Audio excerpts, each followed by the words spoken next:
Jadi gue berhentiin mobil dulu, top gitu. Nih partner gue masih nggak ngeh. Gue masih tetap kayak lihat-lihatan, itu ada lah sekitar 30 detik bang, lumayan lama tuh. Pas dia habis kayak gini, kencang gini, terus dia terjun ke bawah, ke arah jalanan, jatuh gitu. Pas, karena kan kita jalan pelan-pelan kan, 40 km per jam tuh, pas ABS jalan pelan gitu. Sampai sekitar 50 meteran lah kita ngeliat, ternyata itu pocong bang. Nah terus tiba-tiba ada bunyi bang di bodi mobil gua, kayak diketuk-ketukin nih, dek gitu. Ya gue ngeliat spion lah, itu dari spion gue ngeliat kaki bang lagi gini nih di bodi mobil gue. Jadi waktu itu kalau nggak salah di daerah sekitaran Pasar Rebo atau Kampung Rambutan ya, guys, ada orang yang mengakhiri hidupnya itu ngegantung di lampu jalan tol.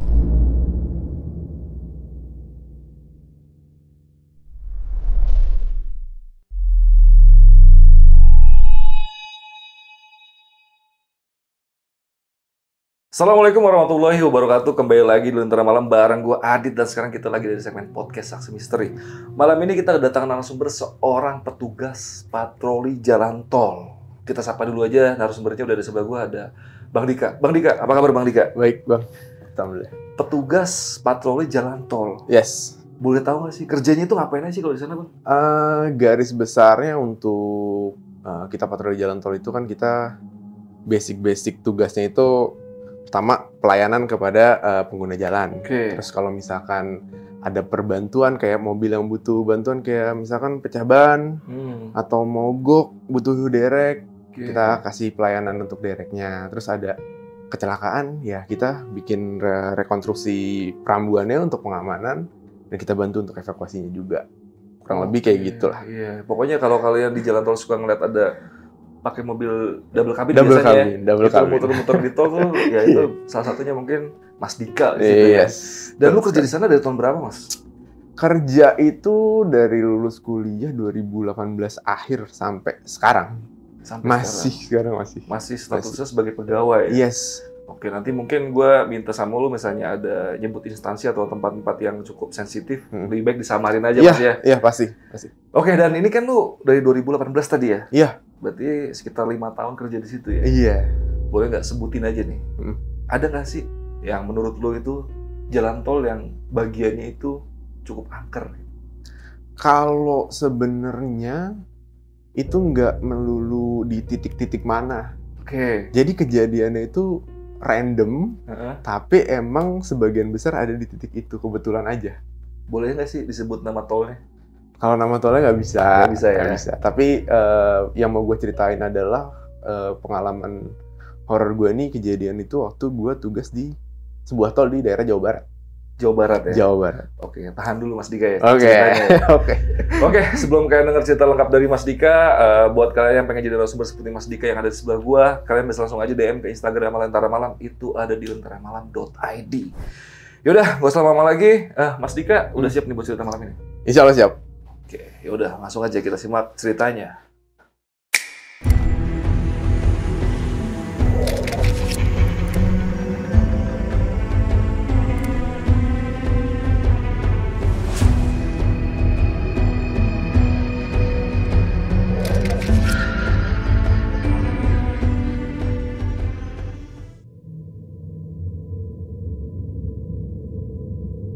Jadi di sini gue mau jelasin dulu nih, karena kan yang akan mau gue ceritain ini ada nama-nama atau part-part yang mungkin di masyarakat umum tuh masih agak asing gitu. Nama-nama ya instrumen-instrumennya apa segala macem gitu kan. Jadi di unit kerja gue di patroli itu bang, jadi satu mobil itu kita diisi oleh 2 orang. Jadi otomatis gue punya partner nih, yang dimana partner gue itu biasanya regunya udah ditentuin dari mulai pertama kerja sampai nanti seterusnya lah gitu. Itu aja berarti? Itu aja. Nah jadi untuk regu gue ini, yang partner gue yang sering satu mobil bareng gue, itu kita samarin aja namanya kali ya. Oke. Itu yang dekat sama gue tuh ada 3. Yang pertama Gemblong, yang kedua Vino, yang ketiga Estu. Oke. Estu. Oke. Nah, jadi gue ngalamin kejadian ini tuh hampir sama mereka bertiga nih gue ngalamin. Tapi entah ya, maksudnya karena ini udah cukup lama juga, mereka masih ingat atau enggak, harusnya sih mereka ingat. Iya, karena biasanya momen-momen horor itu tak terlupakan ya. Pasti sih, parah sih gitu kan. Nah, jadi kita itu kan kalau kerja itu, ya karena kita pelayanan, jadi di setiap jam itu kita harus observasi ruas tol yang kita cover areanya nih, berapa panjang, ya kita observasi untuk jaga-jaga apakah ada pengguna jalan yang butuh bantuan atau amit-amitnya ada kecelakaan, kayak gitu kan kita harus standby kan, karena ada respon time yang emang harus dikejar gitu dari mulai kejadian sampai kita tiba di lokasi. Gitu. Nah, jadi kalau misalkan kita lagi OBS, kita bilang OBS ya, observasi OBS, ngebit malam nih, kita muter malam, ngebit malam. Ya, jadi kalau kita istirahat itu biasanya kita menepi di sekitar gerbang tol atau tempat-tempat yang memang aman. Gitu, karena emang resikonya untuk di jalan tol itu ya luar biasa lah, ngeri gitu. Makanya disiapin SOP yang sangat sempurna lah, sangat baik gitu untuk menghindari kejadian-kejadian yang kayak gitu, yang nggak diinginkan lah. Entah ketabrak lah atau apa gitu, kita nggak pernah tahu kan. Gitu. Nah, jadi pada waktu itu kejadian pertama yang gue alamin itu waktu gue lagi partneran nih sama si Gemblong. Partner aja ini. Emang berdua kita. Kalau di mobil kan berdua. Jadi pada waktu itu, jadi kan kalau malam tuh kita bawa mobil tuh gantian, Bang. Tujuannya biar apa? Biar kita bisa istirahat juga. Gitu. Karena kan begadang tuh malam sekitar 8 jam kita kerja dalam satu shift tuh. Jadi kita gantian, misalkan teman gue dulu yang bawa, gue bisa istirahat. Nanti gantian, jadi kalau misalkan lagi ada penanganan, kita nyebutnya, baru kita kerja bareng gitu. Jadi waktu yang agak luang nih, kita manfaatin untuk istirahat sebaik mungkin lah gitu kan. Nah, waktu itu gue sama Gemblong ini, kita lagi standby. Kita lagi menepi lah, istirahat gitu kan. Karena kan muternya setiap jam tuh. Kita observasi setiap jam. Setelah itu kita ngepas di mana gitu, standby di mana gitu kan. Nah, gue lagi istirahat, standby di pinggir tuh, di bahu jalan gitu kan. Malam, itu posisi kebetulan gue yang lagi bawa mobil, Bang. Nah, jadi si teman gue nih, si Gemblong nih, istirahat. Dia bilang sama gue, bro, gue marah-marah bentar lah ya, ntar kalau ada apa-apa lu bangunin gue aja, kalau mau OBS lagi, bangunin aja, kata dia gitu kan. Ya udah santai lah gitu kan. Oke, gue turunin senderan jok gitu kan, pasang rubber cone dulu di belakang, cone yang kecil itu. Untuk pengamanan kita itu wajib. Pasang dulu, aman, istirahat, senderan bahu turunin ya kan. Gue main handphone tuh, Bang. Gue main handphone, itu mungkin kejadiannya sekitar jam 2 atau jam 3 lah. Dini hari ya. Di shift malam. Jadi awalnya itu, kalau kita senderan gitu kan otomatis kaca di sini, kaca mobil kan. Kaca mobil di sini, tiba-tiba ada rambut, Bang. Dan gue pastiin itu rambut manusia sih. Cukup banyak, Bang. Jadi ini kan kaca nih, misalkan kacanya sepanjang ini, ya rambutnya nyebar gini di kaca. Gitu. Nah, terus pas gue masih kaget gitu, tiba-tiba ada kayak gitu kan. Gue langsung nepak-nepak paha partner gue nih. Nepak-nepak, bangun gitu kan. Nah, pas dia melek gitu, tiba-tiba si rambut itu kayak ketarik secara otomatis, cepet set, hilang. Itu kejadian yang pertama kali. Tapi ya kita anggapnya santai aja lah, maksudnya ya mungkin mau kenalan apa gimana gitu kan. Next day-nya gue kebetulan waktu itu lagi sama si Gemblong ini lagi nih. Nah, waktu itu kalau nggak salah itu sekitar jam 1:30-an lah. 1:30-an, habis muter, ngebit gitu kan. Gue sempat berhenti di gerbang tol nih. Di gerbang tol untuk toilet, ngisi air minum, kayak gitu-gitu kan. Kita bawa minum segala macam di mobil. Air minum, kita masuk lagi OBS, observasi. Gue bilang sama itu posisi udah 2:30 tuh. Blong, tukeran kali ya gue mobilnya gitu. Oh iya kata dia. Udah enak nih gue kata dia gitu. Nah, jadi posisinya dari gerbang itu pas si gemblong ini mulai bawa mobil dan gue istirahat di sebelah kiri, gue mulai merem-merem lah kasarnya. Itu ke tempat kejadian lokasi itu baru sekitar 3 kilo. Baru 3 kilo jalan. Tiba-tiba gemblong nepak-nepak kaki gue. Bro, bangun kata dia. Bangun sekarang kata dia gitu. Kenapa sih gue bilang gitu kan? Oh, gue baru mau tidur kan agak kesel juga tuh. Kenapa deh gue bilang gitu kan? Lu temenin gue please banget kata dia gitu. Emang kenapa kata dia? Gue ngeliat pocong bro kata dia gitu. Ngeliat pocong. Jadi posisi pocongnya gue. Jadi waktu itu dia belum cerita tuh pas kita masih jalan, masih posisi observasi tuh. Dia belum mau cerita kan. Masih jalan aja tuh di pinggir gitu kan. Begitu sampai gerbang tol yang cukup besar, kita menepi. Dia bilang, gue kamar mandi dulu deh, gue cuci muka. Cukup menurut gue dia cukup shock juga sih ngeliat itu mungkin ya. Gue tanyain tuh. Jadi posisi si pocong ini, jadi kan kalau misalkan jalan tol bang, kita jalan di bahu jalan. Iya. Nah terus kan ada besi pembatas pengaman itu namanya guardrail. Oke, pembatas buat ke pinggir itu ya? Iya, ada guardrail. Nah terus biasanya kalau di tol itu ada row, namanya row itu kalau misalkan ada mobil kecelakaan itu untuk mengurangi dampak benturan tuh biasanya mobil masuk ke row tuh untuk ngamanin itu. Oke. Ada row, terus kita disekat sama biasanya langsung ada tembok pembatas gitu. Nah biasanya di sekitaran tembok pembatas ini ada pohon-pohon tuh. Nah kebetulan di situ, di sekitar tembok pembatas itu, di belakangnya itu ada kayak pemakaman warga situ lah, warga lokal di situ. Sebelahnya ada si pohon kelapa. Ngelihat posisi pocongnya itu di samping pohon kelapa itu, tapi lagi membelakangi dia. Oke, berarti nggak ngeliat mukanya? Nggak ngeliat muka. Gue tanya dong sama si gemblong nih, lo tau dari mana itu pocong? Ya kan, bisa jadi bukan gitu. Karena kan karung ya kan? Yes, karena gue masih ngedenialnya tuh, ya gue mau mensugesti diri gue biar di saat gue kerja tuh, di saat kita kerja tuh, kita nggak takut. Yeah. Kalau misalkan kita kerja tapi kita udah mulai takut itu kan nggak nyaman juga kan bang buat kita kan. Yeah. Pas gue tanya gitu, gue yakin bro itu pocong kata dia. Gue yakin banget itu pocong kata dia. Kenapa gue yakin pocong? Karena bentuk siluet badannya dari mulai kepala ke tangan ke kaki itu jelas kata dia. Jadi yang dilihat ini sama si gemblong ini cukup jelas bang. Makanya dia bisa nyimpulin bahwa itu pocong. Jaraknya berapa meter kira-kira dari gemblong ke pocong itu? Paling 10-15 meter lah. Cukup dekat ya? Cukup dekat.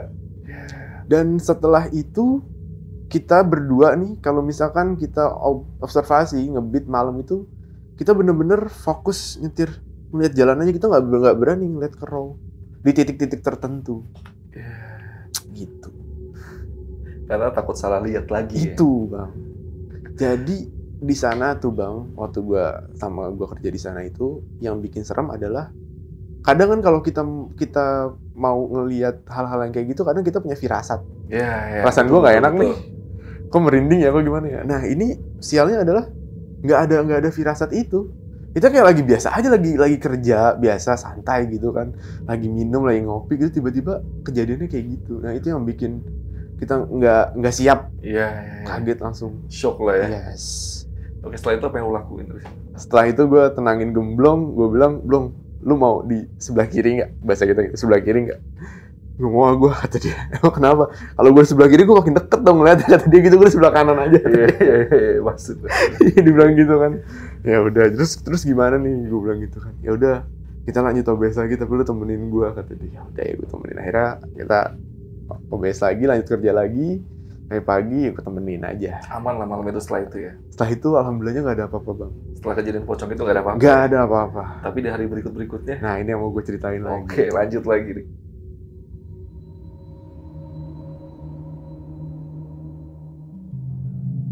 Jadi cerita selanjutnya nih, kalau di tol itu kan pasti dimanapun pasti ada kecelakaan bang. Yeah. Cuma sebenarnya itu untuk peraturannya adalah kita sebagai masyarakat atau petugas itu kita nggak boleh mendokumentasikan dan menyebarkan foto korban. Oke. Ya, itu etikanya. Yeah. Gitu. Karena kan pertama kita kasihan lah sama korban gitu yang udah meninggal. Dan kedua ya bisa kalau keluarganya nggak terima atau kayak gimana mengurangi hal-hal yang kayak gitulah. Makanya kita nggak pernah tuh yang namanya sebar-sebar foto kecelakaan, seringan apapun kecelakaannya kita nggak pernah gitu kan. Nah jadi waktu itu sempat ada kejadian kecelakaan di tol gue bang. Jadi posisinya ya, gue sekalian kayak ngingetin juga kali ya. Jadi kalau misalkan kita bawa mobil bang, itu kenapa di tol itu ada SOP yang mengatur kecepatan terendah dan kecepatan maksimum. Iya betul. Dan dari mana kita harus menyalip, truk itu adanya harus di sebelah mana. Itu untuk menghindari kecelakaan-kecelakaan yang berakibat fatal. Jadi kayak minimal 60 km per jam, tujuannya apa? Biar kita nggak ditabrak dari belakang. Maksimal itu 100 km per jam, biar apa? Biar kita punya kesempatan waktu kalau kaget itu kita bisa ngerem atau kita bisa buang setir kemana. Dan kenapa kalau truk itu harus ada di lajur yang paling kiri, sementara yang mobil kecil kalau nyalip dari kanan itu biar nggak kena ada namanya blind spot, titik buta kita saat nyalip lah gitu. Makanya ada peraturan seperti itulah di tol. Nah pada waktu itu sialnya adalah kecelakaan dari pengguna jalan ini kemungkinan besar sih ngantuk. Jadi dia bawa mobil entah supir mobil muatan gitu lah, mobil box golongan 1 kecil. Entah dia ngantuk atau apa, dia itu nabrak belakangnya truk. Karena biasanya kayak mobil-mobil Grand Max atau L300 box itu, Colt itu kan depannya kan nggak ada moncong ya? Langsung gitu. Rata gitu ya? Langsung rata. Dan itu fatal, akibatnya fatal banget lah gitu sampai nabrak. Karena kan truk itu kan dengan muatan yang sekian puluh ton, truk dump truck sih kalau nggak salah waktu itu, nabrak itu ya otomatis depan supir sama kernetnya biasanya langsung kegencet. Selesai di tempat. Dan waktu itu kejadiannya itu seperti itu. Gue nggak bisa jelasin detailnya seperti apa, pokoknya apesnya adalah sialnya di saat dia kecelakaan dia tutup usia bang, si supirnya ini. Sementara alhamdulillahnya kernetnya tuh masih hidup. Kernetnya masih hidup. Jadi yang meninggal si supirnya aja. Nah, udah selesai dievakuasi kan, kita sebagai petugas jalan tol kan kalau kita kan punya grup sendiri yang ya kita foto-foto segala macam gitu kan untuk dokumentasi, foto. Kebetulan waktu itu yang nanganin evakuasinya bukan gue bang, karena kebetulan waktu itu kalau nggak salah gue lagi cuti deh. Jadi teman gue nih yang kebagian nih, dan teman gue itu partner gue. Si Vino. Siapa? Vino. Oke. Vino yang kebagian evakuasi itu. Selang dua harian gue masuk. Gue partneran nih sama dia, satu mobil kita. Cerita lah biasa itu gitu, gimana kemarin kok bisa kecelakaan, terus evakuasinya gimana, tukar sharing, tukar ilmu juga kan, oh gini. Oh ya udah. Cut tuh pembahasannya sampai di situ. Sampai akhirnya di mana gue ngalamin kejadian horor itu. Jaraknya itu nggak di titik kecelakaan bang. Bedanya itu sekitar 200 meter lah dari titik kecelakaan. Jauh masih di areal itu ya, titiknya ya. Kalau kita penanganan itu biasanya kan kayak mobil gangguan gitu, kayak pecah ban itu kan mereka kan akan menepi di bahu. Kita pasang rubber core untuk pengamanan sesuai dengan prosedurnya. Nah kita turun untuk bantuin. Nah pada waktu itu kebetulan yang pecah ban ini mobil truk nggak gede sih, golongan 1 lah, golongan 2. Jadi kata dia, Pak kayaknya nih harus diderek aja deh gitu, saya minta derek aja deh keluar terdekat, karena keluar terdekat kan pelayanan di seluruh tol di Indonesia gratis bang. Gitu. Akhirnya dia nunggu derek aja deh bang gitu. Nah posisinya itu sekitar jam 12-an dan karena kebetulan jadi kan derek itu kan ada posnya bang. Untuk sampai ke titik kita panggil dia monitor di HT itu ya butuh waktu lah gitu kan. Dan kebetulan kalau malam itu kan emang suasananya di sana hawanya tuh dingin banget. Jadi kita biasanya sampein udah tunggu di mobil biar nggak di luar karena bahaya kan, takut kesamber, serempet atau apa. Kita juga nunggu di mobil. Gitu sampai dereknya datang, kita turun, pengamanan pakai senter lalin segala macem, kita aman, baru evakuasi gitu kan. Kita tunggu di mobil nih bang, gue sama temen gue. Tunggu di mobil. Jadi gini, kalau yang gue tahu sih ya biasanya untuk jalan tol antar kota, antar provinsi itu penerangan jalan umum lampu PJU biasanya hanya ada di 500 meter atau 1 kilometer menjelang exit gerbang tol.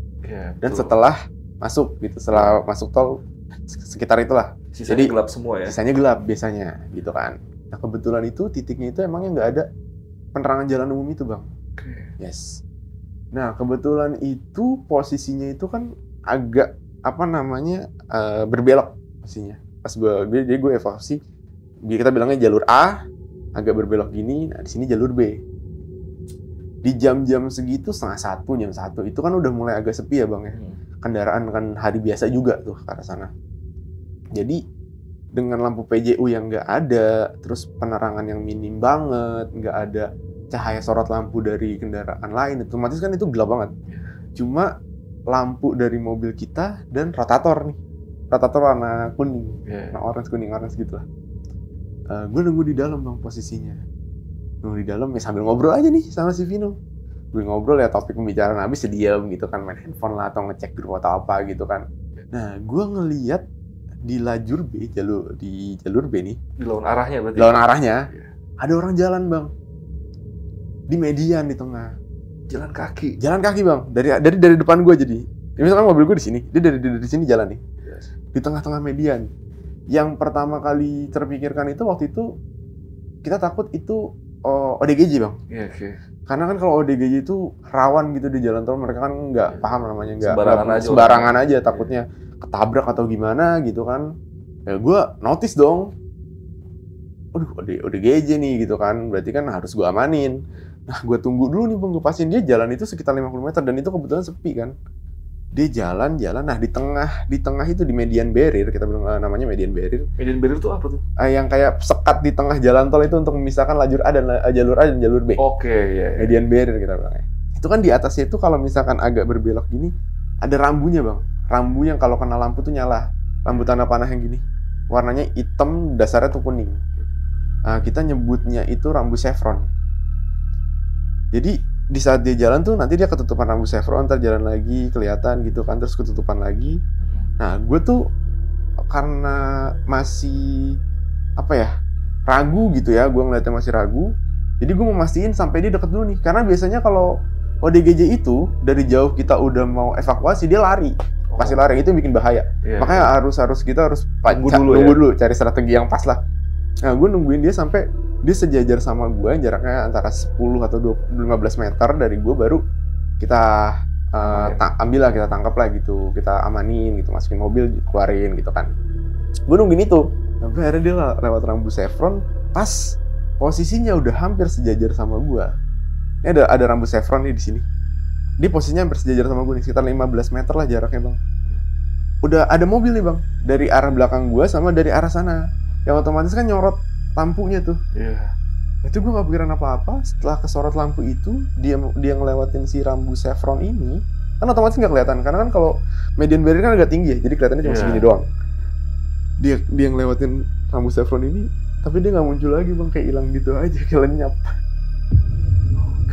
Yes.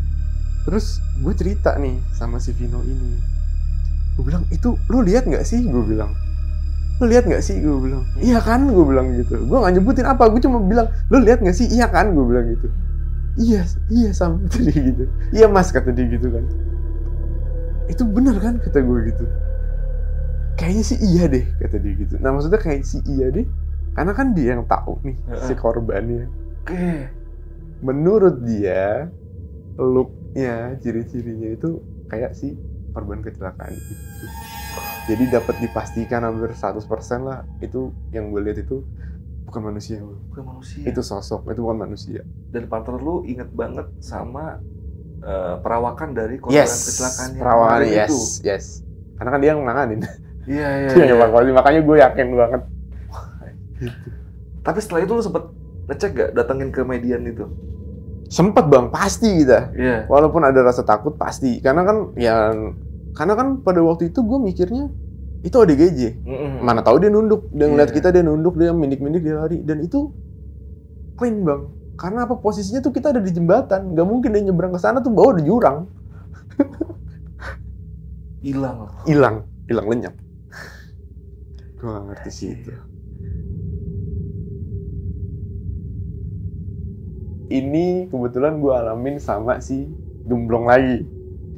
Nah, gue sama gemblong ini kalau lagi tugas itu kan suka bercanda orangnya. Ya biar nggak ngantuk lah, nggak apa lah, bunuh waktu aja gitu kan. Suka bercanda. Nah, kebetulan waktu itu posisi gue lagi di sebelah kiri nih, lagi di co-pilot nih ceritanya. Lagi OBS, selesai OBS, biasalah kita standby dulu nih di dekat-dekat gerbang tol yang banyak PJU, karena kan pertama itu ngindarin tabrak belakang, kecelakaan, sama ngindarin kalau di jalan tol itu kadang ada orang-orang jahat yang suka rampok gitu-gitu bang. Oh ada juga di tol? Yes, kadang ya? Dan itu menyasar biasanya supir-supir truk bang, yang kasihan tuh. Iya. Makanya kita cari tempat yang paling aman, yang terang, udah kita menepi, pasang perambuan gitu kan. Ya, jadi pas istirahat nih, posisi gemblong di sebelah kanan, gue di sebelah kiri. Gue bilang sama gemblong, ya udah deh istirahat dulu kali ya sambil nunggu ke jam berikutnya kita harus OBS lagi. Karena laporan setiap jam kan kita. Ya adalah sekitar setengah jam bisa nih istirahat gitu, pejam-pejam mata lah, merem-merem sedikit gitu kan. Nah terus si gemblong nih bilang sama gue, dia izin, ya udah tapi gue di luar mobil ya bro ya, kata dia, karena gue mau ngerokok, kata dia gitu kan. Ya udah, minggir deh hati-hati, gue bilang gitu kan, ngerokok aja. Dia keluar. Nah kebetulan pada waktu itu ada satpam gerbang yang lagi mereka pengecekan aset tuh sekitaran gerbang tol.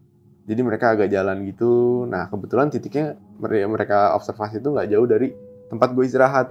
Jadi si gemblong ini otomatis nyamperin nih. Ya basa-basi, ngobrol, ngerokok bareng lah gitu bang. Nyamperin, ngerokok bareng. Ya posisinya sekitar 50 meter di belakang lah. Udah gue tidur aja.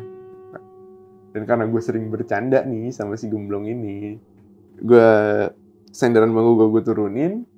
Udah gue nyoba untuk tidur lah bang. Gue ngadep kiri, ngadep kanan gitu kan. Gak bisa tidur gue tetap gitu kan. Akhirnya ngadep mulai agak bisa merem enak. Tiba-tiba mobil gue ada yang goyangin bang. Oke. Ya, jadi kan kalau di mobil itu, kalau kita diem terus mobil itu bergerak, itu kan berasa banget. Berasa banget Ya. Iya. Goyang gitu. Jadi kalau di sana kita nggak pernah pakai AC bang kalau malam karena dingin kan. Kaca kan kebuka nih, empat-empatnya kebuka sedikit gitu untuk udara gitu kan masuk. Gue teriak doang dari dalam mobil. Gue bilang, "Blong, rese lu," gue bilang gitu kan. Gue mau tidur kata kan. "Rese lu," gue bilang gitu. Terus dia ketawa doang tuh bang. Hehehe gitu. Udah tuh, diam. Nah selang sekitar 10 menit lah dari kejadian itu ya, ada yang masuk mobil. Ada yang masuk mobil, gue pikir gemblong. Udah kelar ngobrol, karena orang udah 15 menitan lah ya kan. Gue pikir udah kedinginan kali ini anak nih. Masuk mobil bang, pintunya ditutup. Blok. Ya kan berasa banget dong kalau orang masuk mobil duduk di sebelah kita. Orang jaraknya paling sejengkal. Dan duduk, balik pintu, blok. Diem aja bang, nggak ada suara, nggak ada apa, nggak ada aktivitas. Kayak ada manusia di dalam. Gue dengerin 5 menit, gue diemin 10 menit. Nah tidur juga, masih iya tidur nih si gemblong, gue bilang gitu kan. Karena gue gak bisa tidur, gue mau gangguin dia nih, gue mau iseng. Gue bangun bang, gue lihat ke sebelah gue, gak ada orang. Kosong bang. Lalu ngeh banget ada yang duduk di situ. Pintu kebuka bang, pintu kebuka tutup lagi. Iya. Bunyi kan, deket banget kan. Ya paling kayak nggak jauhan jarak kita bang daripada jarak di mobil. Betul. Dan kalau misalkan pun si gemblong nih keluar lagi, turun lagi, harusnya ada suara pintu kebuka lagi dong bang. Kebuka dan ditutup lagi, gitu kan. Nah ini pas itu yang bikin gue rada shock. Pas gue lihat nggak ada orang, begitu gue cerna informasi bahwa nggak ada orang nih, gue mulai takut. Akhirnya gue turun mobil, gue lari ke arah gemblong langsung, bang.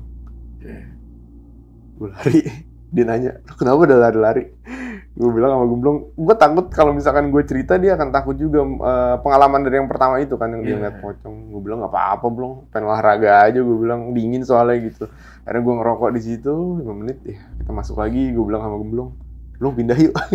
Pindah titik nih istirahatnya, gue bilang gitu. Akhirnya kita pindah.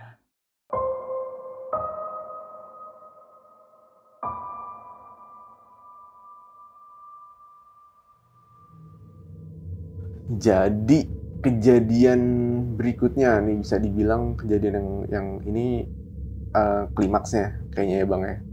Waktu itu jadi di tol gue itu di setiap tol malah ya itu ada namanya pos derek Bang. Pos derek itu tempatnya derek ngepas di situ standby sama biasanya untuk naruh kendaraan yang bekas kecelakaan yang rusaknya itu udah parah memang. Jadi bisa kita bayangin tuh dengan kondisi yang seperti itu lingkungannya emang sedikit mencekam. Menurut kita orang pun yang udah setiap hari-hari sering ke situ kita juga masih takut juga gitu kan.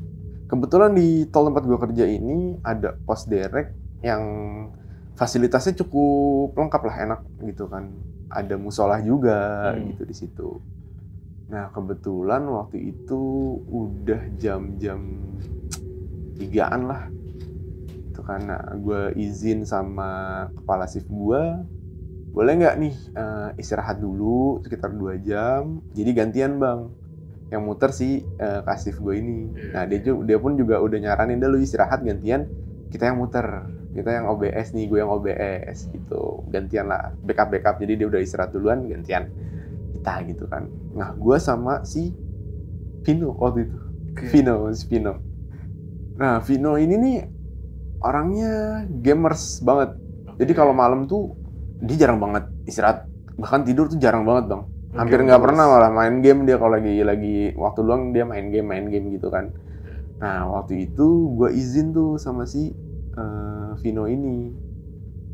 Kita istirahat di situ yuk, di pos derek ini nih, biar aman juga kan. Sambil nungguin subuh ceritanya, niatnya. Karena udah jam 3 lewat lah. Jam 3 dini hari lewat lah.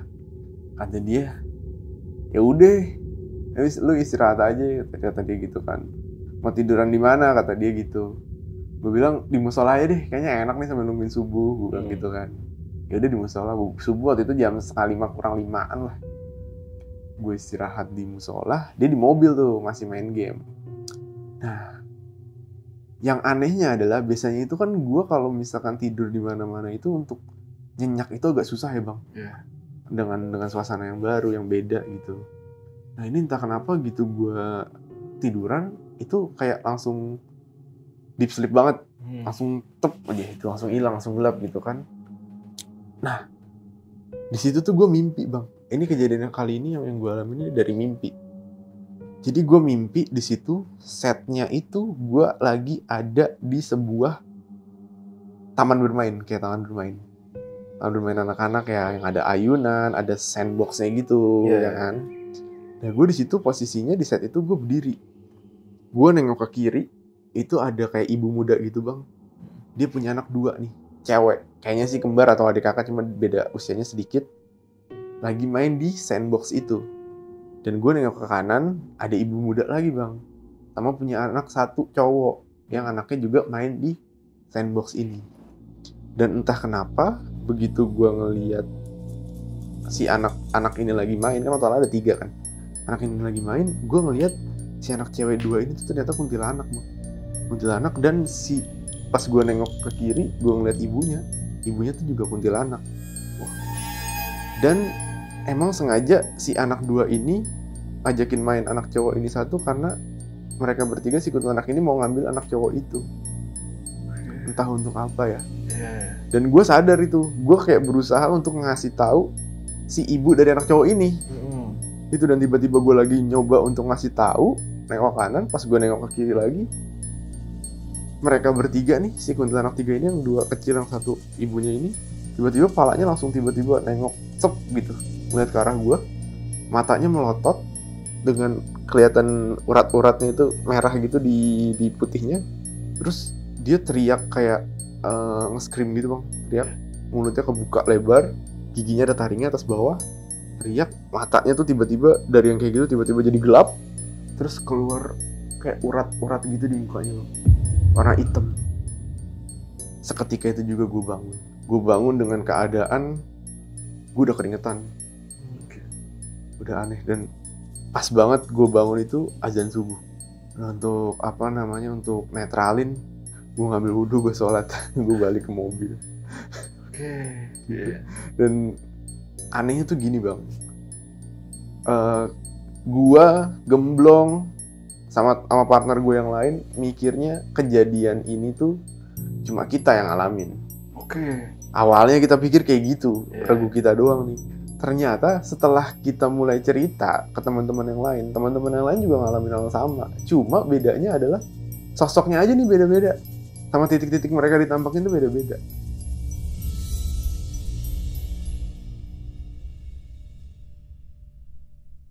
Gue alamin ini, gue agak lupa nih partner gue antara si Gemblong atau si Vino.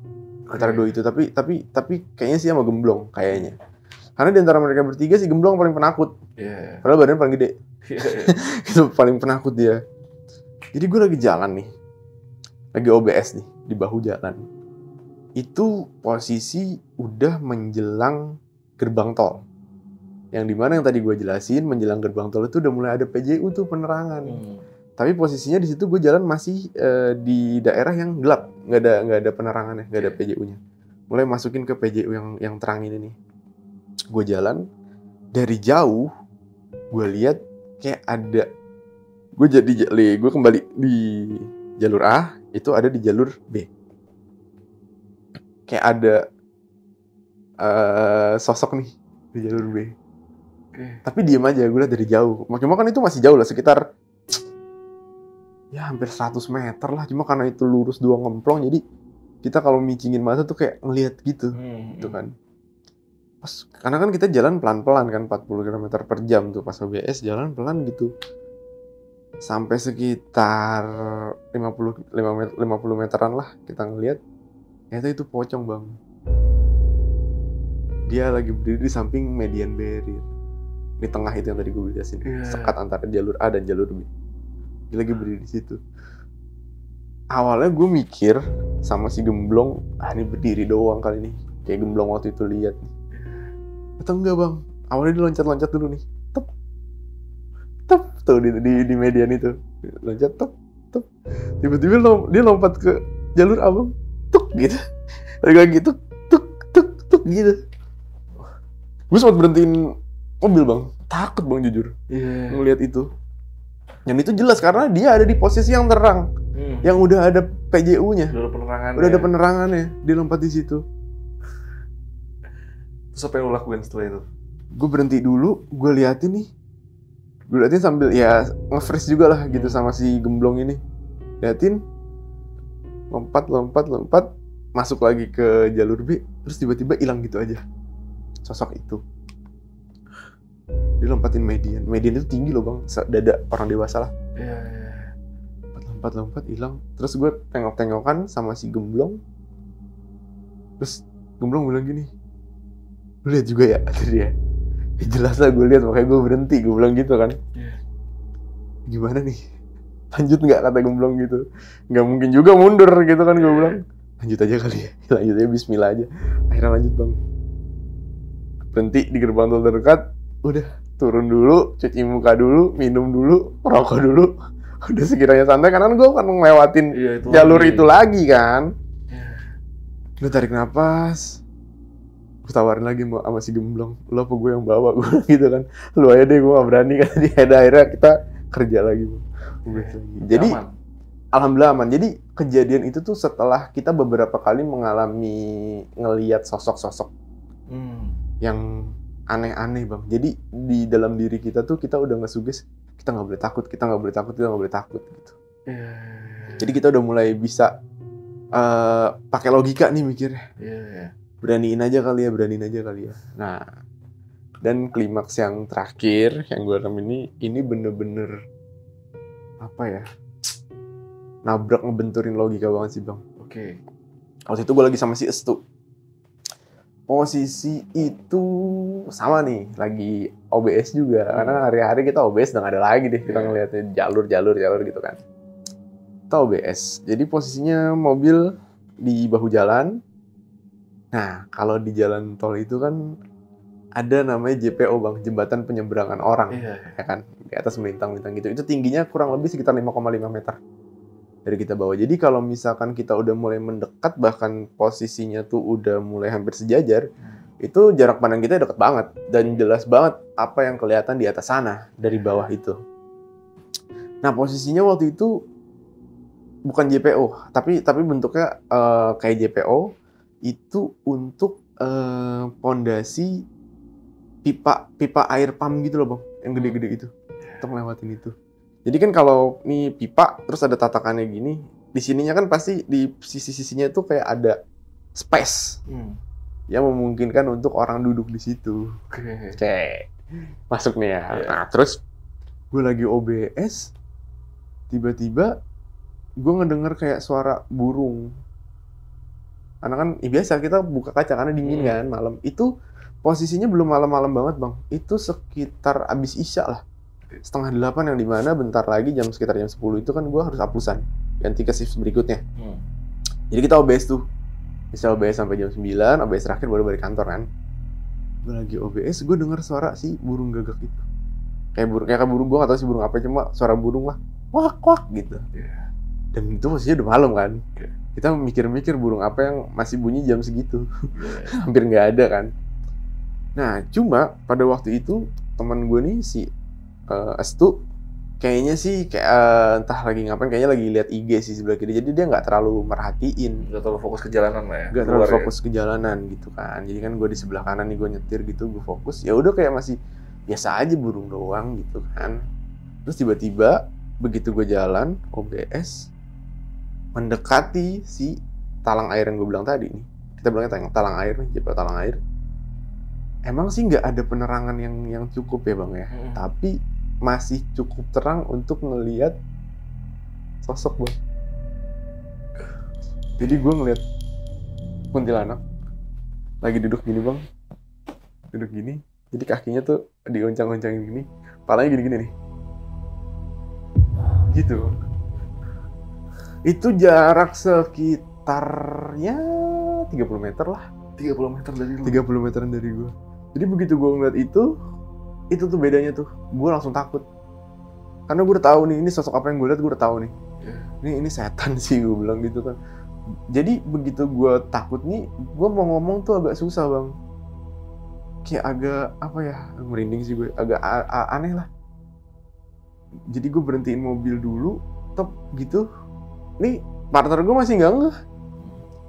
Gue masih tetap kayak lihat-lihatan, itu ada lah sekitar 30 detik bang, lumayan lama tuh.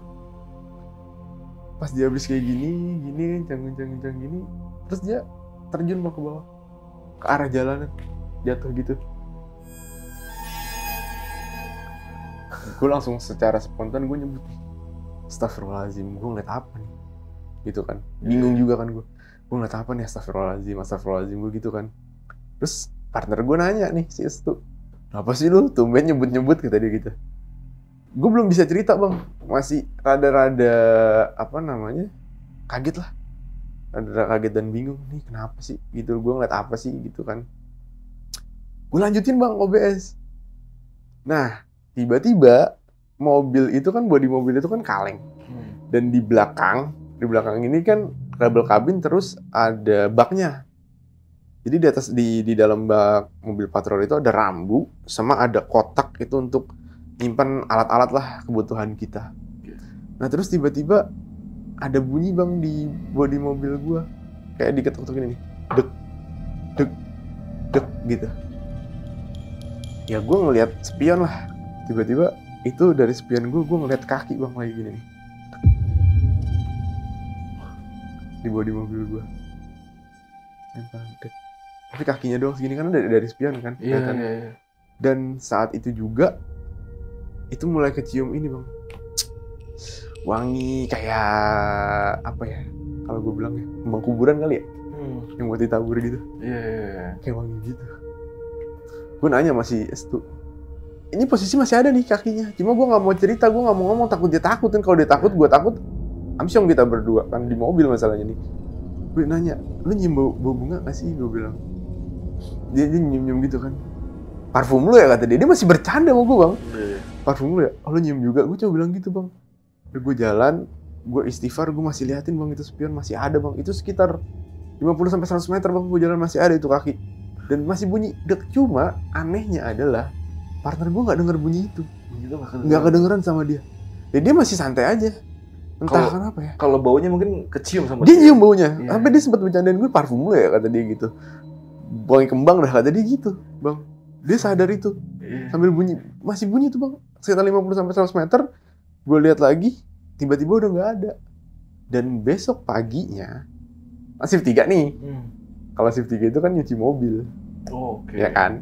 Nah kebetulan si pergantian shift gue ini, shift gue selanjutnya, ada kita samarinnya namanya Ajay. Nah sebelum kejadian itu, gue sempat cerita-cerita nih, karena dia sempat ngalamin juga, nanti gue ceritain. Si Ajay bilang sama gue, double kabin belakang itu kan pasti ada ke tengahnya ada kacanya tuh, untuk visual kita dari tengah ini kan.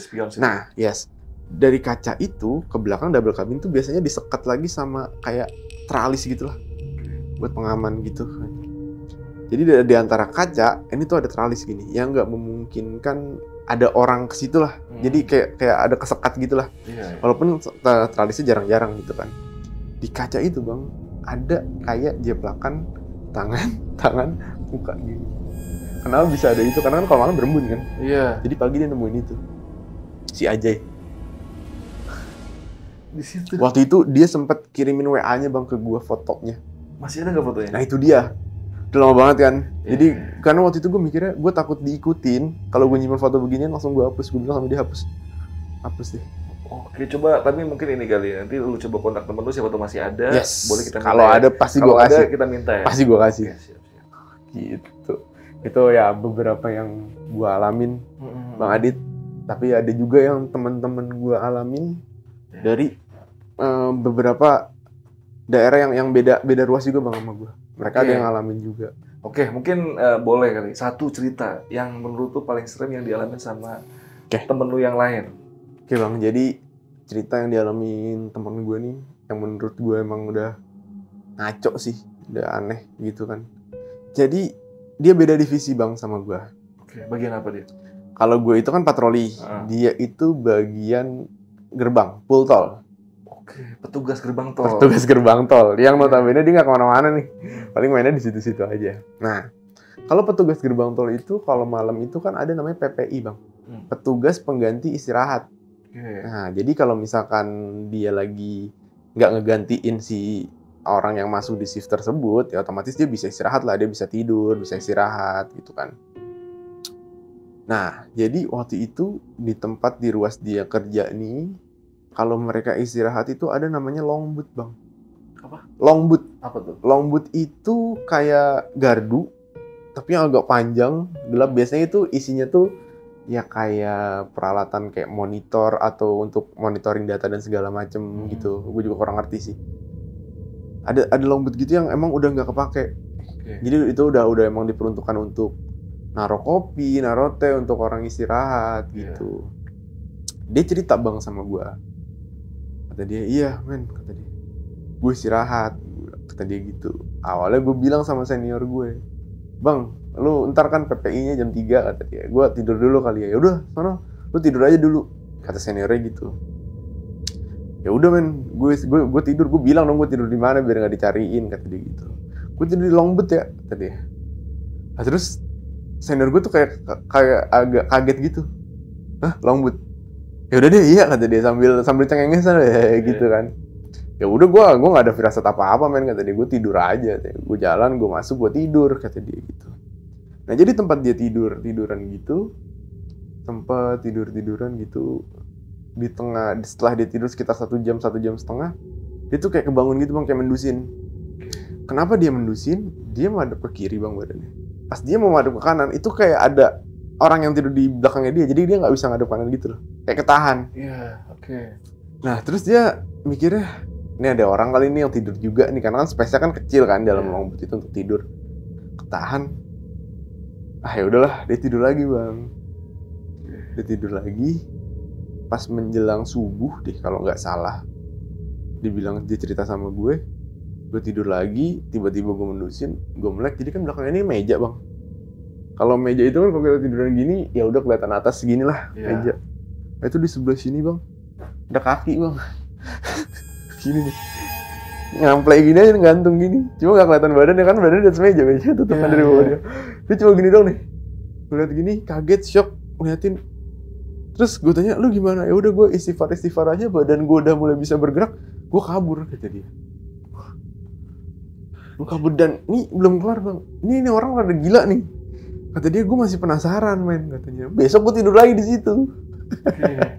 Gue tidur lagi di situ. Maksud gue pengen tahu nih ini yang gue lihat tuh bener apa enggak. Tadi gitu kan.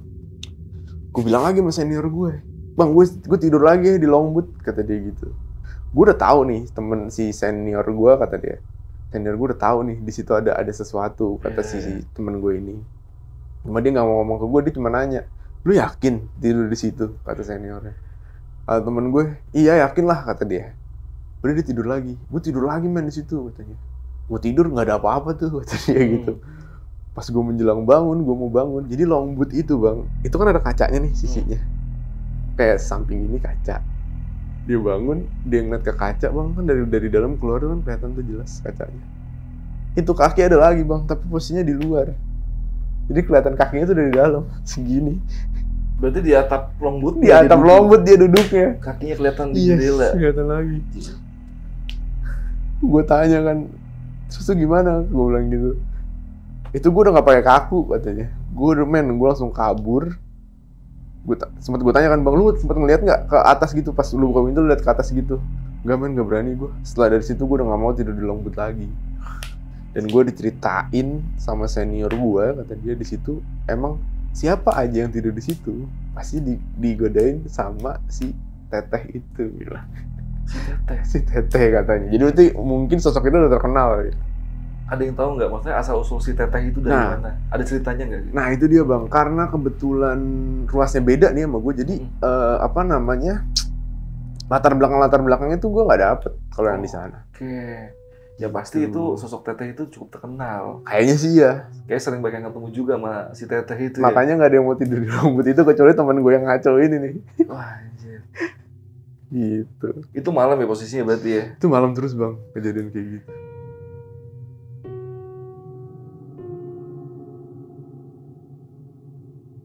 Oke Dik, berarti kita lanjut ke tanya jawab lah karena boleh, yang pengen gue tanya di tentang jalan tol. Yes.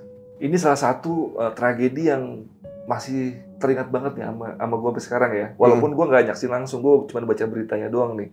Dik. Jadi waktu itu kalau nggak salah di daerah sekitar Pasar Rebo atau Kampung Rambutan ya Dik ya. Itu katanya ada orang yang mengakhiri hidupnya itu ngegantung di lampu jalan tol. Lu tau gak kasus itu? Lampu jalan tol. Nah itu sebenarnya sih waktu kasus itu sih gue kurang tahu juga ya bang. Maksudnya gue udah kerja di situ apa belum?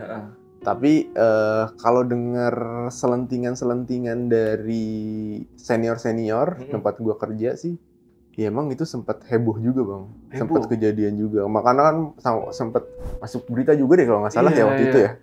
Karena gitu. Orang kaget tiba-tiba pagi-pagi ada ngegantung di situ. Udah itu kan jalan rame ya. Iya.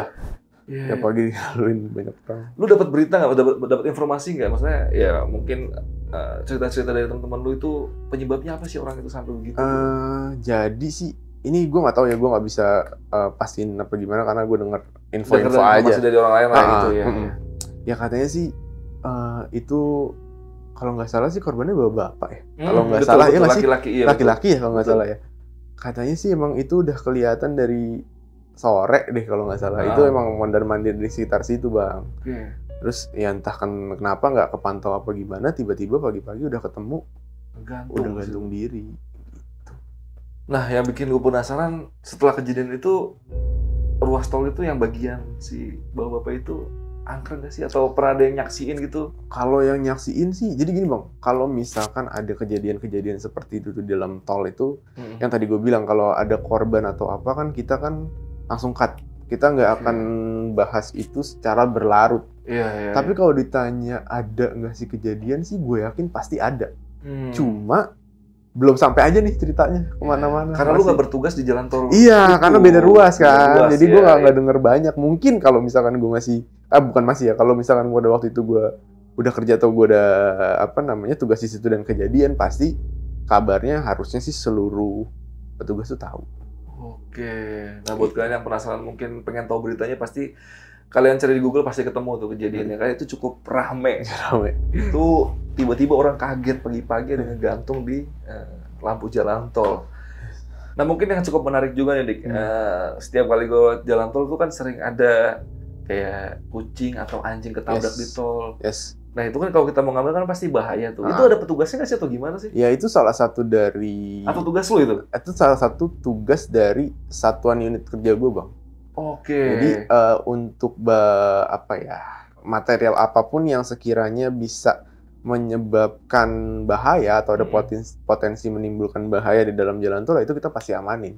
Siapa? Jadi kan kalau untuk di suatu ruas itu unit kerja kita tuh, misalkan kayak gue patroli itu pasti ada bantuannya Bang. Kalau biasanya kita nyebutnya itu kamtip.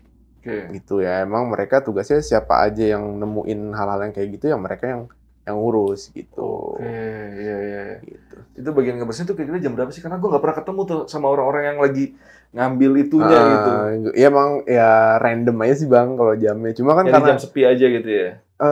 Pokoknya begitu kita lagi OBS, kita ngeliat itu langsung kita laporin, take out, langsung kita bersihin. Gitu. Iya. Nah, Dik, ini pengalaman lo aja Dik ya. Selama lo kerja di jalan tol ini, kecelakaan yang paling parah itu yang pernah lo alamin itu apa sih? Yang kecelakaan orang? Kecelakaan seperti apa gitu ya? Kronologinya kayak gimana? Pernah lo temuin paling parah gitu? Ya, jadi mungkin bisa jadi pembelajaran nanti gitu. Jadi waktu itu kalau gue evakuasi tuh alhamdulillahnya gue nggak pernah dapet sampai orang yang meninggal dunia Bang. Alhamdulillahnya sampai sekarang ya. Kalau kecelakaan-kecelakaan yang kayak lain yang agak berat pun gue sempat evakuasi gitu, sempat nanganin. Tapi kalau sampai yang meninggal, alhamdulillah nggak pernah. Tapi pernah satu kejadian. Jadi kan kalau ruas tol itu kan kita ada jaraknya nih misalkan dari poin A ke poin B. Nah dari poin B ke poin C ini kan biasanya udah masuk ruas lain gitu, yang dimana satuan unit kerjanya udah beda gitu kan. Nah biasanya di antara perbatasan ini nih ya kita saling bantu lah. Kalau misalkan ada kejadiannya di ruas gua, sementara petugasnya belum ada yang sampai di tempat lokasi. Sementara petugas mereka udah di situ, biasanya mereka ngamanin duluan gitu kan. Nah pada waktu itu sekitar jam 8:30 lah, dapat monitor dari sentra komunikasi gue, dikabarin kalau ada kecelakaan di ruas tol yang sebelah gue nih. Dan gue disuruh ke sana untuk bikin perambuan, ngamanin sampai si petugas petugas ruasnya nih datang ke situ. Nah itu kebetulan sih korban jiwa Bang meninggal. Kalau dari klaimnya sih, bukan klaim ya, info yang kita dapat gitu, itu ODGJ yang ketabrak mobil. Waduh, itu bagian tubuhnya sampai kebelah jadi 3. ODGJ berarti masuk ke jalan tol? Yes. Ketabrak sama mobil. Karena kalau kecepatan di tol itu emang kadang-kadang sampai cepet, kadang-kadang lebih. Iya. Mungkin buat ngerem aja kayak nggak sempet gitu. Iya. Karena kan mungkin gelap gitu ya, nggak ada penerangan, tiba-tiba dia lari apa gimana gitu kan. Ya udah, das. Dan tadi kan kita sempat ngobrol di bawah, sebenarnya kan tol yang lu kerjain ini kan belum terlalu rame ya, seperti tol yang lain ya kayaknya ya. Iya. Cuman weekend aja kayaknya kalau rame ya. Mungkin. Ya. Nah, berarti kejadian kecelakaan pun masih belum terlalu banyak ya. Tapi boleh tahu nggak sih, di tempat lu sendiri yang nggak terlalu rame itu, rata-rata kan ada datanya tuh, kecelakaan per bulan tuh biasanya berapa sih? Kalau data per bulan sih, atau per tahun gitu? Kalau biasanya kan kalau kita data itu bisa per tahun Bang. Oke, per tahun berapa? Per tahun. Untuk yang pada waktu itu gue masih tugas di sana, di tahun pertama itu kalau nggak salah yang meninggal dunia itu 2. Selebihnya ya kecelakaan ringan aja sih. Oke. Dan penyebab utamanya rata-rata apa Bang? Ngantuk. Oke. Makanya kadang tuh bukan kadang ya, bahkan hampir di semua ruas tol itu ada himbauan kalau kita ngantuk ya cari rest area, kita istirahat. Iya. Gitu. Penyebab utama kecelakaan di jalan tol paling banyak ngantuk. Ya. Ngantuk pasti. Bisa banting jalan, bisa nggak ngerem pas lagi harusnya ngerem kan. Yang bahaya adalah yang tabrak belakang itu, Bang. Jadi Iya, ada iya. truk nih, dia ngebut nggak dapet ngeremnya apa gimana, pengantuk, nyelonong, abrak belakang. Itu udah pasti tuh. Hajar ya. Apalagi kalau jepit dari depan. truk trailer itu kan belakangnya besi semua. Wah, muatannya gila itu, 30 ton. Tapi ada nggak sih dari pihak jalan tol itu kayak ngasih fasilitas atau bukannya fasilitas ya, kayak apa ya? Penanganan supaya orang-orang itu nggak ngantuk gitu, mungkin himbauan atau apa gitu. Himbauan yang pertama tadi gue bilang, himbauan dari iklan atau videotron yang terpasang. Terus yang kedua itu ya emang agak susah ya, karena kan kita nggak cover areanya juga agak lumayan besar gitu, agak lumayan panjang ya. Paling kalau pencegahan lah biar nggak terjadi, biar nggak terjadi ngantuk itu. Biasanya kita observasi terus. Kalau misalkan sekiranya kita ketemu mobil yang mulai agak oleng-oleng, udah kita klaksonin aja, kita sirinain. Jadi kan minimal dia kaget lah kalau denger sirena gitu kan, dia kaget ya. Harapannya adalah dia jadi kaget, dia jadi nggak ngantuk gitu. Ya, kita himbau aja, kita bilang kalau ngantuk berhenti dulu aja, istirahat dulu aja gitu. Dan yang paling sering dibahas sekarang itu microsleep ya, yang orang tiba-tiba ngantuk itu. Dan itu biasanya terjadi kalau orang habis makan banyak tuh.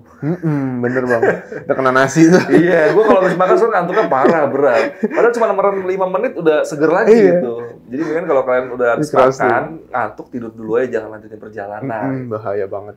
Jangan deh. Nah, mungkin ini terakhir kali di gini. Ada kemarin belum lama itu banyak perdebatan nih tentang, mungkin lu tahu apa enggak, ini kan sebenarnya bukan job desk lu juga ya. Mungkin siapa tahu lu tahu. Jadi banyak perdebatan katanya sekarang kan pakai GTO ya, gerbang tol otomatis.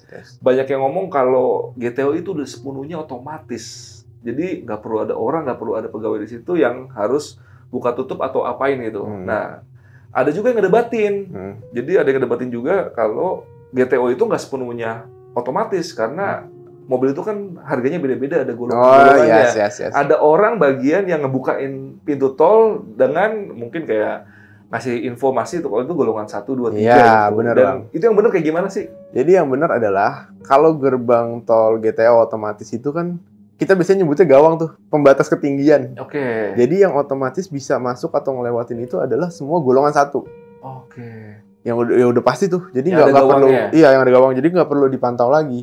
Nah, kebutuhan untuk petugas yang nge-screening nih, ini golongan berapa, ya paling yang nggak ada gawangnya itu, yang ngelos aja. Tapi kan itu tetap otomatis.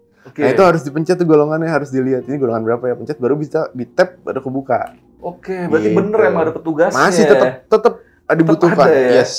Karena banyak yang ngedebatin katanya, nggak ada itu pakai sensor segala macam. Berarti tetap manual sebenarnya ya? Sebenarnya manual, tapi ya sensor itu untuk ngedetek aja. Jadi yang dipencet nih benar nggak golongan 2. Karena kalau misalkan di sensor kedetek golongan 2, sementara di manualnya nggak dipencet, itu nggak akan kebuka. Itu dia juga yang ngedebatin katanya. Itu kan pembahasannya awalnya gara-gara orang udah ngetap tapi pintunya nggak kebuka-kebuka. Nah, ada yang komen lah katanya. Itu karena petugasnya salah pencet golongan. Nah, yang orang ngomong yang lain, itu nggak pakai petugas, itu udah otomatis. Gitu. Berarti yang sebenarnya ada petugasnya. Ada petugasnya. Salah, mungkin di hold dulu supaya ganti golongan, baru lewat gitu ya. Ada bisa kayak gitu juga, atau bisa namanya mesin itu kan pasti kadang ada errornya, Bang. Kadang ada macetnya. Jadi pas dia nge-tap nih, kadang kartunya nggak kebaca, atau sensor pelangnya itu nggak mau kebuka. Nah, itu kan emang ada divisi khusus teknisinya yang emang untuk nanganin hal-hal kayak gitu. Gitu. Sebenarnya ini kan masalah nggak penting-penting amat ya, cuman kemarin sempat ramai, gue jadi penasaran. Pas lu datang sini, pengen gue tanyain deh. Karena sering terjadi sih itu. Sering terjadi. Dan gitu. Mungkin terakhir nih buat kalian yang suka naik tol tuh, kalau naik tol, sebelum naik tol tuh isi dulu e-tolnya. Jangan bikin macet di gerbang tol. Kampret, emang kadang-kadang gue kesel banget tuh sama orang kayak gitu tuh. Baru sampai gerbang tol, baru ngisi tuh dia tuh. Kenapa nggak dari tadi? Kenapa dari tadi ya? Oke, Dik, mungkin sebelum kita closing, ada yang mau samain nggak? Kamu nonton sebagai keamanan atau saran-saran lu kalau lewat jalan tol gimana gitu? Ya, sebenarnya sih saran-saran untuk di jalan tol buat kita nih yang awam, atau ya sebenarnya sebelum gue kerja ini juga gue nggak tahu ya. Ya intinya adalah patuhi aja rambu lalu lintas yang udah ada. Karena rambu lalu lintas yang dibuat itu adalah pencegahan yang paling dini untuk jangan sampai kita terjadi hal-hal yang kita nggak pengen gitu, kecelakaan lah. Karena kan kecelakaan di jalan tol kita nggak bisa ngira akan sefatal apa, akan seperti apa, gitu sih. Patuhi semua, itu udah Harus banget ya. Karena harus. potensi kecelakaan di tol tuh besar banget Besar ya. banget, Orang Bang. kecepatan tinggi semua. Yes. Belum kecepatan tinggi, banyak yang pengen jadi pembalap biasanya Nah, di jalan itu. tol tuh. Jagorawi tuh ya, itu panjang banget Jagorawi lurus, itu. banyak pembalap di situ. Iya. Oke deh, Dik. Thank you banget nih, Dik. Udah nyisin waktunya di waktu-waktu sibuk lu kerja untuk Siap. Tentara Malam. Makasih banget ya. Sama-sama, Bang. Ya udah, paling podcast malam ini cukup segini aja. Gua Adit dari Tentara Malam dan Dika izin pamit. Bye.